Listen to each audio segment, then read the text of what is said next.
Everybody আসসালামু আলাইকুম, কেমন আছেন সবাই? আলহামদুলিল্লাহ আমরা ভালো আছি।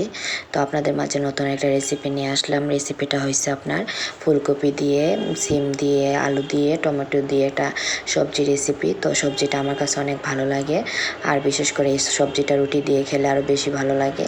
আর আমরা তো ভাত দিয়ে খাই, ভাত দিয়ে খেতেও ভালো লাগে, এমনিতে রুটি দিয়ে খেলে আরও বেশি ভালো লাগে আর কি। তো এই সবজিটা যারা খাইছে এই পর্যন্ত তারা সবাই অনেক প্রশংসা করছে। তো বিশেষ করে আমার বড় ভাবি, উনি আমার সাথে মানে অনেক দিন যাবৎ বলতেছে যে আমি রান্না করে দেওয়ার জন্য আমার হাজব্যান্ডকে নাকি বলছে। তো আমার হাজব্যান্ড আমাকে বলছে, কিন্তু আমার মনে নাই। আর বিশেষ করে আমি সময় পাইতেছি না, স্কুল বাসা, তারপরে মানে স্কুলে অনেক সময় দেওয়া লাগছে। বিশেষ করে মানে স্কুলে বসেই থাকছি, কিন্তু তারপরেও সময়টা দেওয়া লাগছে। তো বিশেষ করে এই সময় না পাইলে যা হয় আর কি।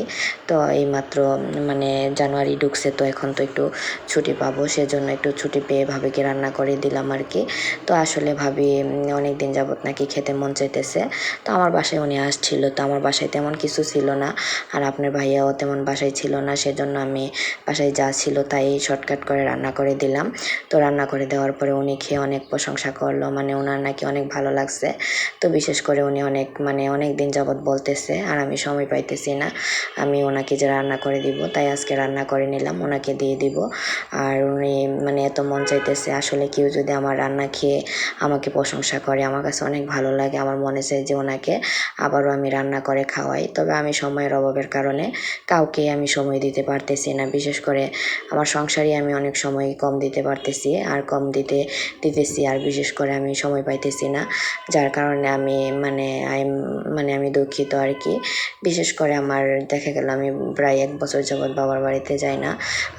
আম্মার সাথে আমার দেখা হয়, কিন্তু মার সাথে এক রাত থাকা হয় না, কারণ আমার অনেক দিন যাবৎ মানে মন চাইতেছে যে মার কাছে যাই, গিয়ে মার সাথে দুই রাত থেকে আসি বা 1 রাত থেকে আসি, ভাল লাগবে। তো আসলে সময় করে যেতে পারতেছি না। আপনার ভাইয়াও চাকরি করে, আমিও চাকরি করি। এই চাকরির ব্যাপারটা মানে বিশেষ করে যারা চাকরি করে তারা বুঝতে পারবে আর কি সময়টা কতটুকু পাওয়া যায়। আর দেখা গেল আমি চলে গেলাম, আপনার ভাইয়া চাকরি থাকে বা ডিউটি থাকে, তখন তো আপনার ভাইয়া আর যেতে পারে না। তো আমার বাবার বাড়িও বেশি দূরে না, আমার বাবার বাড়ি আমাদের পাশের বলতে কি আমরা শহরে থাকি, আর আমার বাবার বাড়ি একটু দূরে। তো বিশেষ করে গ্রামে না, শহরের মানে পৌরসভার ভিতরেই পড়ছে।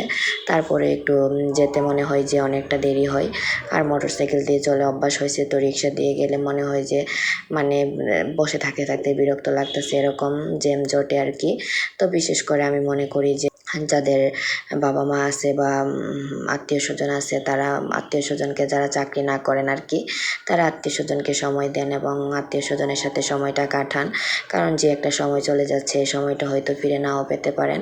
এমন একটা সময় আসবে, দেখবেন মানে সবার জন্য অনেক মায়া হবে, কিন্তু আপনার সময় থাকবে না বা আপনি থাকবেন না, এরকম আর কি।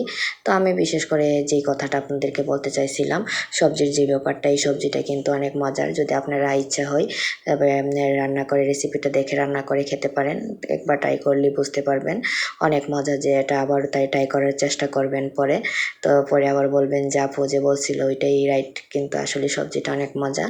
তো ওই দিন আমার ভাবির সাথে আমার কথা হয়েছে, দেখা হয়েছিল। তো উনি বলতেছে তোমারে বলছিলাম সবজি রান্না করে দেওয়ার জন্য, তো আসলে আমি সময় পাইতেছি না, ভাবি আসলে বুঝতেছে না যে আমি যেহেতু ব্যস্ত।